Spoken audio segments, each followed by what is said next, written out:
Dan akhirnya dia kayak ke-push banget egonya dan emosinya, makanya dia bisa tuh. Nggak usah di komplek dah, di pila-pila, di rumah pedesaan juga ada yang namanya CCTV, interior dan eksterior. Dan di situ jelas kelihatan in 4K HD.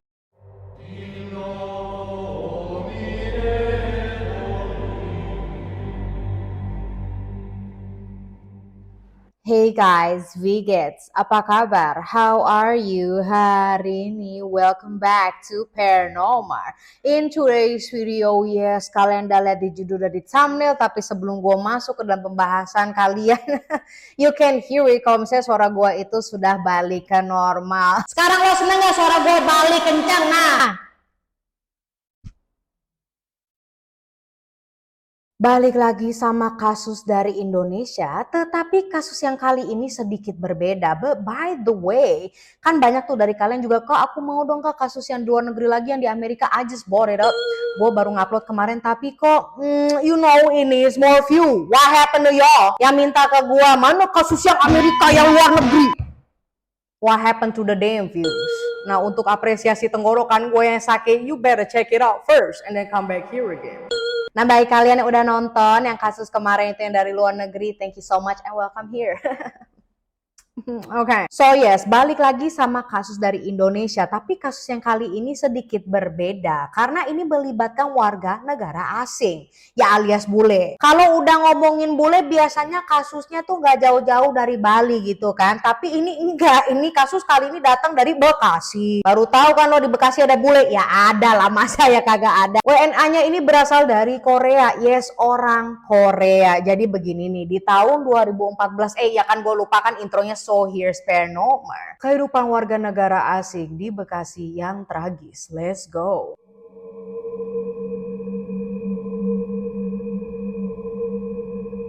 Jadi di tahun 2014 kemarin ada seorang WNA warga negara asing, lebih tepatnya itu orang Korea, yang kerennya dia memutuskan untuk tinggal dan buka usaha lah di daerah Jakarta Selatan. Kita panggil aja Nyonya Kim. Nah, salah satu usahanya Nyonya Kim itu adalah perusahaan elektronik dan dia menjabat sebagai manajer di perusahaan tersebut. Gak cuma itu aja, Nyonya Kim juga punya usaha garment atau usaha yang bergerak di bidang pakaian dan tekstil. Dan dari sinilah udah kelihatan lah ya kalau si Nyonya Kim ini buka usaha dan tinggal di Indonesia lumayan lama, sampai dia juga udah jadi manajer dan punya kerjaan sampingan juga. Dengan begitu Nyonya Kim otomatis punya banyak karyawan dan kenalan di mana-mana dong, udah ada koneksinya mau dari Korea pun atau dari Jakarta. Dan perlu diketahui juga kalau Nyonya Kim ini sangat disukai sama sebagian besar karyawan dan orang-orang di sekitarnya, soalnya beliau ini merupakan orang yang disiplin, tegas, tapi masih mau tuh ngerangkul juga orang-orang atau karyawannya. Sampai sesekali dia juga tuh sempat ngasih bonus atau traktir karyawannya lah, makan siang, makan malam tuh ada. Jadi ya orang yang kenal dengan Nyonya Kim ini segen aja gitu. Mereka tahu kalau Nyonya Kim itu galak, tetapi masih care lah sama mereka-mereka ini. Nah, dari sekian banyak karyawan dan kenalannya, Nyonya Kim ini mempunyai satu sopir nih, yang adalah juga mantan karyawannya di perusahaan elektroniknya itu. Jadi dia udah nggak kerja di sana tuh di perusahaan elektroniknya, malah jadi sopir pribadinya Nyonya Kim. Nah, nama panggilan si sopir ini adalah Al Dongo. Pas itu Al Dongo atau si Dongo ini yang lagi diem di rumah, ditelepon lah nih sama Nyonya Kim kan buat minta tolong nih, benerin dong mesin cuci saya nih yang di rumah lagi rusak. Pada saat itu si Dongo lagi nggak standby di rumahnya Nyonya Kim, makanya dia ditelepon deh tuh buat datang lagi. Dan ya bener aja, berangkatlah nih si Dongo ke rumahnya Nyonya Kim yang ada di Bekasi itu dengan membawa alat perkasa, perkakas, anjir, perkakas bakal benerin mesin cuci itu. Yang namanya juga mantan kang servis pasti punya lah ya spare part alat-alat begitu. Nah, setelah berjam-jam ngotak-ngatik mesin cucinya itu, akhirnya kelar juga kan. Dan bener lagi deh itu mesin cucinya. Namanya orang kerja sampai berkeringat gitu, pasti mereka sangat mengharapkan sebuah upah dong. Nah, pas si Al ini minta bayaran ke Nyonya Kim, si Nyonya Kim gak mau ngasih. Karena dia ingat kalau si Al ini belum ngelunasin utangnya yang sebesar 1 juta rupiah. Dan itu dia udah pinjamnya udah cukup lama dari berbulan-bulan lalu. Terus Nyonya Kim bilang kalau kamu mau dibayar ya kamu mesti bayar utangmu dulu dong, atau minimal bayar setengah dulu lah. Nah, Nyonya Kim ini merupakan majikan yang tahu kalau misalnya terus dikasih excuse kayak dikasih pinjaman belum dibayar utang-utang sebelumnya nanti malah ngelunjak ya. Sorry to say ya, karena memang banyak orang seperti itu gitu loh, yang dimana ngelunjak terus dikasih alasan Akhirnya nggak kebayar-bayar utangnya sampai bertahun-tahun, melejit sampai puluhan juta. Nah, Nyonya Kim itu tidak mau kalau si supirnya seperti itu. Jadi biar punya tanggung jawab lah. Dan satu lagi, si Al ini minjemnya lebih dari 1 juta loh. Namun si Nyonya Kim cuma minta 1 juta aja untuk ngebalikin utangnya dia gitu. So ya jatuhnya kan dia kayak baik gitu kan. Nah, ya udah kan dari kasih tahu udah deh minimal bayar setengah 500.000, tetap gak mau. Selalu ada alasan, excuse. Udah digituin si Aldongo ini bukannya ngejawab atau minta maaf ya bu, ampun gitulah. Tapi si Dongo ini malah ngebanting box perkakasnya itu, box perkakasnya ke kepalanya Nyonya Kim. Mukulin Nyonya Kim berkali-kali. Nyonya Kim yang udah ngelawan sekuat tenaga tetap masih kalah sama si Al dan malah dicekek pakai kabel sama si Al sampai meninggal dunia. Dikarenakan dia panik dan baru sadar bahwa ia telah membunuh Nyonya Kim. Dia panik kayak nggak percaya gitu. Aduh, langsung deh dia bawa jasadnya Nyonya Kim ini ke dalam mobilnya Nyonya Kim. Si Al menggang kepalanya Nyonya Kim pakai pisau. Kepala sama badannya itu terus dia masukin ke dalam plastik yang berbeda. Kan udah kebagi dua ya. Setelah itu dia nyetir lah kan. Dia cabut pakai mobil itu dan ngebuang potongan kepalanya dulu, kepalanya Nyonya Kim di daerah Cilengsi, Bogor. Terus sisanya yaitu badannya dibawa lagi ke tempat lain. Lebih tepatnya itu dia buang di daerah Cianjur. Terus ketika si Al ini udah ngebuang potongan badannya itu di Cianjur, beberapa ratus meter dari tempat pembuangannya itu dia parkir mobilnya Nyonya Kim dan dia cabut ninggalin mobilnya. Setelah itu ngapain dong dia? Si Dongo balik lagi ke rumahnya Nyonya Kim. Buat apa? Buat ngambilin barang-barang berharganya Nyonya Kim, mulai dari laptop, 2 tablet, uang senilai 2 juta rupiah, sampai dolar segepok bergepok dibawa sama dia. Udah begitu, dia ini cabutnya dari rumah tuh pakai motornya Nyonya Kim. Nggak pakai lama nih ya, besoknya polisi mendapatkan laporan kalau ada yang nemuin badan tanpa kepala di daerah Cianjur. Nah, ketika kepolisian di Cianjur itu lagi urus-urus dan menyelidikin, lusanya ada laporan baru lagi nih, tetapi dari daerah Cilengsi, bahwa kepolisian Cilengsi ini menemukan kepala orang yang sudah membusuk. Singkat cerita, polisi akhirnya paham juga nih kalau bagian tubuh yang ditemuin di Cilengsi dan kepalanya yang di Cianjur itu merupakan satu orang itu. Ketemulah tubuh yang sama di 2 daerah yang berbeda. Setelah dilakukan penyelidikan lebih dalam, ternyata mereka benar kan dan bisa mengetahui lah itu identitasnya siapa, yaitu adalah Nyonya Kim, merupakan WNA dari Korea. Dari identitas ini polisi bisa tahu tempat tinggalnya Nyonya Kim dan langsunglah bergegas ke sana buat dicek KTP TKP-nya, dan disinilah si pelaku alias Aldongo terungkap karena ada banyak di mana-mana evidence-nya, buktinya. Salah satunya itu adalah sidik jarinya si Al di dalam rumah Nyonya Kim. Yang nggak heran lah ya, ditambah lagi ya.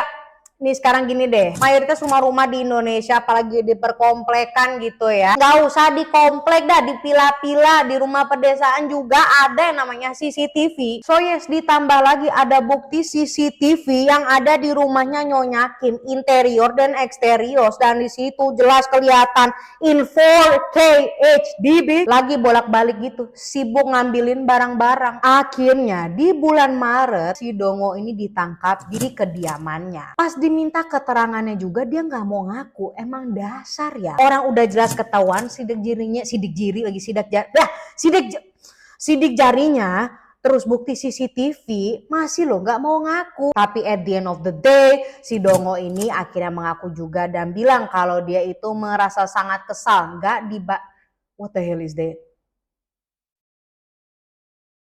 What the hell is that? Agak ngeri sih. Depan gue itu ada jendela besar yang nggak ada hordennya, jadi gue bisa ngeliat keluar gitu loh. Dan keluar itu bukan perkotaan, oke? Okay? Gue tadi ngeliat apa? Apaan itu? Dan bilang kalau si Al ini merasa kesal nggak dibayar-bayar dan malah ditagih utang-utangnya. Lah, orang nagih utang kan emang ya wajar lah. Yang jelas lebih dari 1 juta dan si Nyonya Kim ini cuma minta 1 juta aja deh. Malahan sampai ditawar 500.000 dulu nggak apa-apa. Biar menunjukkan loyalitas. Ini enggak, malah dia ngerasa kesel. Lah, selain itu si Al juga bilang kalau dia itu sering tuh diomel-omelin dengan kata-kata yang gak ngenakin sama Nyonya Kim. Nah, untuk masalah ini gue nggak tahu ya namanya orang ya. But at the same time gue pernah kerja sama WNA, atasan gue itu WNA ya, yang dimana emang mulutnya itu pengen gue gitu kan, bibirnya kayak pengen gue ada. Tapi thank God gue ya amit-amit gak pernah sampai si sedendam hal ini gitu. But anyways gue balik lagi. Soalnya begini, menurut pengakuan karyawan-karyawan lainnya si Nyonya Kim ini, mereka pada bilang ya memang sih bener kalau Nyonya Kim itu tegas, kadang galak, tetapi jarang. Nah kalau kayak gini, gue sama scriptwriter gue mengkonklusikan kalau si Alnya aja sih yang kerjanya kagak bener gitu kan, makanya dia kena